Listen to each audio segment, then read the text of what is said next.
പുത്രന്റെ നാമത്തിൽ ചോദിക്കുമ്പോൾ ഉത്തരം തരുമെന്നരുളിയോനേ, നീക്കം വരാത്ത നിൻ വാഗ്ദത്തമെൻ നേർക്കുനി തന്നുവല്ലോ. പ്രാർത്ഥനയെക്കുറിച്ച് ചില തെറ്റിദ്ധാരണകളൊക്കെ നമ്മുടെ ഇടയിലുണ്ട്. അത് എങ്ങനെ ഉണ്ടായിന്നൊന്നും അറിയില്ല. പക്ഷേ ഏതൊക്കെയോ കാലഘട്ടത്തിൽ അങ്ങനെ മനുഷ്യരെ പഠിപ്പിച്ചു തുടങ്ങി. അങ്ങനെ ഒരു തെറ്റിദ്ധാരണയാണ്, ചില കാര്യങ്ങളൊന്നും ദൈവത്തോട് ചോദിക്കാൻ പാടില്ല, ചില കാര്യങ്ങൾ മാത്രമേ ചോദിക്കാവൂ. ഇങ്ങനെ ചോദിക്കേണ്ടതും ചോദിക്കാൻ പാടില്ലാത്തതുമായ ചില കാര്യങ്ങളൊക്കെ ലിസ്റ്റ് തയ്യാറാക്കി ഇന്ന് പരസ്പരം പഠിപ്പിക്കുന്ന ഒരു കാലഘട്ടത്തിലാണ് നമ്മളൊക്കെ ജീവിക്കുന്നത്. അങ്ങനെ പ്രാർത്ഥനയ്ക്ക് പോലും ഒരു പരിമിതി ഉണ്ടെന്നൊക്കെ പരസ്പരം പറയുമ്പോൾ ക്രിസ്തു ഒരു പുതിയൊരു മാനദണ്ഡം ഇന്ന് പ്രാർത്ഥനയ്ക്ക് നൽകുകയാണ്. ഭഗ്നാശനാകാതെ എപ്പോഴും പ്രാർത്ഥിക്കാൻ വേണ്ടി ക്രിസ്തു ശിഷ്യന്മാർക്ക് ഒരു ഉപമ പറഞ്ഞു കൊടുക്കുന്നു. ആ ഉപമ ഇങ്ങനെയാണ്: ഒരു വിധവ ഒരു ന്യായാധിപൻ്റെ അടുത്തേക്ക് നിരന്തരം ശല്യപ്പെടുത്തുകയാണ്. അവളുടെ എതിരാളിക്ക് എതിരായി ഒരു നീതി നടപ്പിലാക്കി കിട്ടണം. ഇങ്ങനെ ശല്യപ്പെടുത്തിക്കൊണ്ടിരിക്കുന്നതിനിടയിൽ വിടുവലയാൾ നടത്തിക്കൊടുക്കുന്ന ഒരു ഉപമയാണ് ക്രിസ്തു പറയുന്നത്. ഒരു നിരന്തര ശല്യം കാരണം ഒടുവിൽ ഒരു ന്യായാധിപൻ നടത്തിക്കൊടുക്കേണ്ട ഒരു അവസ്ഥ, കയറിയിറങ്ങി നേടിയെടുക്കുന്ന ഒരവസ്ഥ. ഈ സർക്കാർ ഓഫീസിലൊക്കെ പല പ്രാവശ്യം കയറി ഒരാൾ ആവശ്യം നടത്തിയെടുക്കുന്ന പോലെ ഒരാൾ പല പ്രാവശ്യം കയറിയിറങ്ങി നിരന്തരം ശല്യപ്പെടുത്തി ചോദിച്ച് യാചിച്ച് കരഞ്ഞ് നിലവിളിച്ച് ചിലപ്പോൾ ദേഷ്യപ്പെട്ട് ഇങ്ങനെ ഏതൊക്കെയോ മാർഗത്തിലൂടെ അവളുടെ ആവശ്യം നടപ്പിലാക്കിയെടുക്കുന്നു.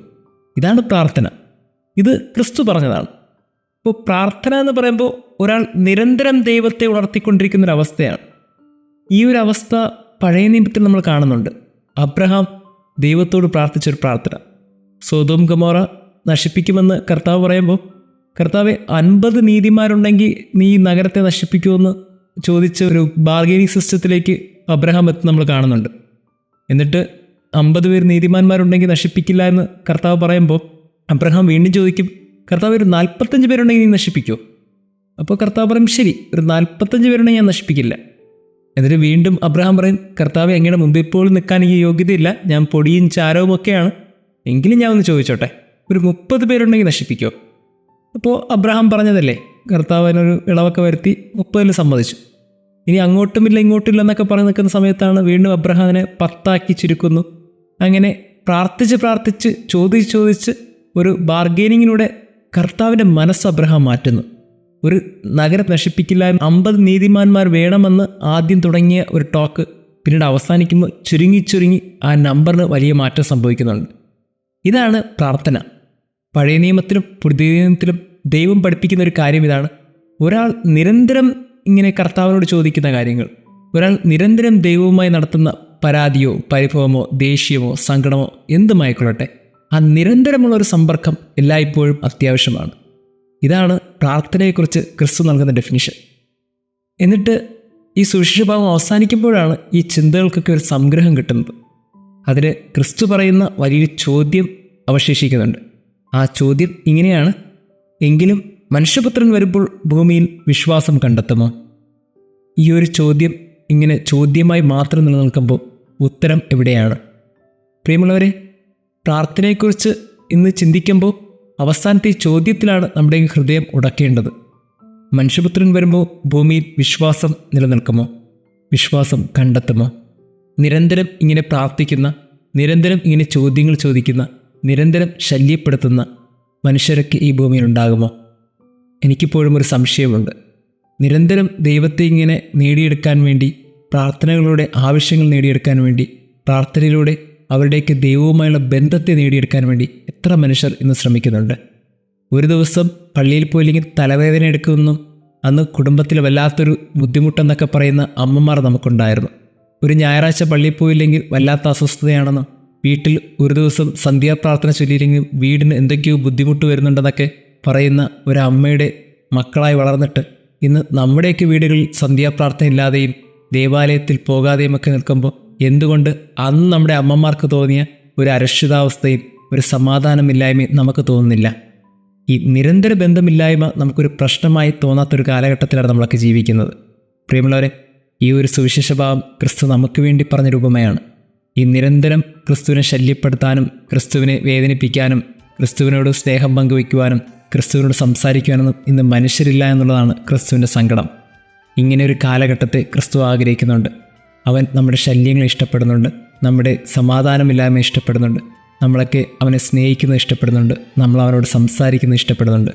അങ്ങനെ നമ്മുടെ എല്ലാ വികാരങ്ങളും ഇഷ്ടപ്പെടുന്ന ഒരു ദൈവം നമുക്ക് വേണ്ടി കാത്തിരിക്കുമ്പോൾ ആ ദൈവം ആ ബന്ധത്തെ വിളിച്ച പേരാണ് പ്രാർത്ഥന. പ്രാർത്ഥനയ്ക്കുത്തരം നൽകുന്നോനേ, നിന്റെ സന്നിധിയിൽ ഞാൻ വരുന്നേ. സ്വർഗീയാനുഗ്രഹ ഭണ്ഡാരത്തിൻ വാതിൽ തുറക്കണമേ. സ്വർഗീയാനുഗ്രഹ ഭണ്ഡാരത്തിൻ വാതിൽ തുറക്കണമേ. കേൾക്കണേ എൻ പ്രാർത്ഥന, നൽകണേ എൻ യാചന. കേൾക്കണേ എൻ പ്രാർത്ഥന, നൽകണേ എൻ യാചന.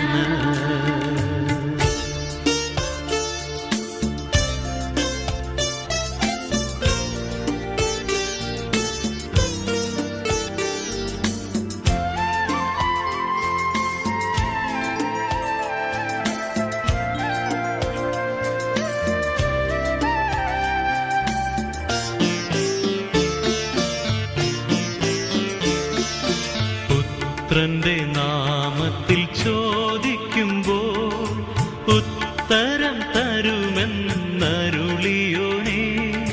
നീക്കം വരാത്ത നിൻ വാഗ്ദത്തമെൻ നേർക്കു നീ തന്നുവല്ലോ. നീക്കം വരാത്ത നിൻ വാഗ്ദത്തമെൻ നേർക്കു നീ തന്നുവല്ലോ. കേൾക്കണേ എൻ പ്രാർത്ഥന, നൽകണേ എൻ യാചന. കേൾക്കണേ എൻ പ്രാർത്ഥന, നൽകണേ എൻ യാചന.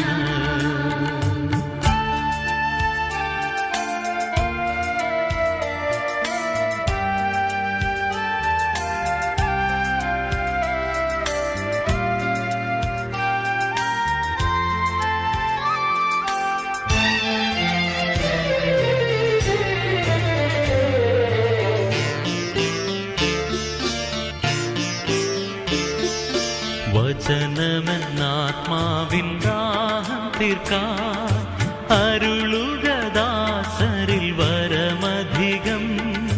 പകരുക ആത്മാവിൽ തിരുശക്തിയാ നിറയുവാൻ നിൻ ജനങ്ങൾ. പകരുക ആത്മാവിൽ തിരുശക്തിയാ നിറയുവാൻ നിൻ ജനങ്ങൾ. കേൾക്കണേ എൻ പ്രാർത്ഥന, നൽകണേ എൻ യാചന. കേൾക്കണേ എൻ പ്രാർത്ഥന, നൽകണേ എൻ യാചന.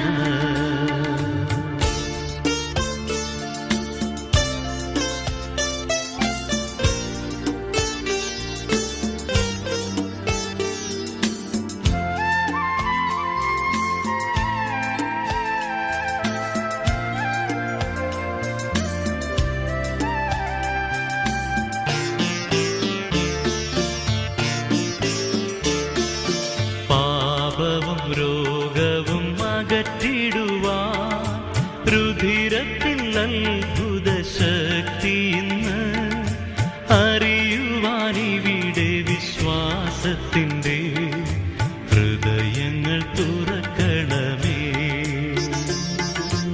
അറിയുവാനിവിടെ വിശ്വാസത്തിൻ്റെ ഹൃദയങ്ങൾ തുറക്കണമേ. കേൾക്കണേ എൻ പ്രാർത്ഥന, നൽകണേ എൻ യാചന. കേൾക്കണേ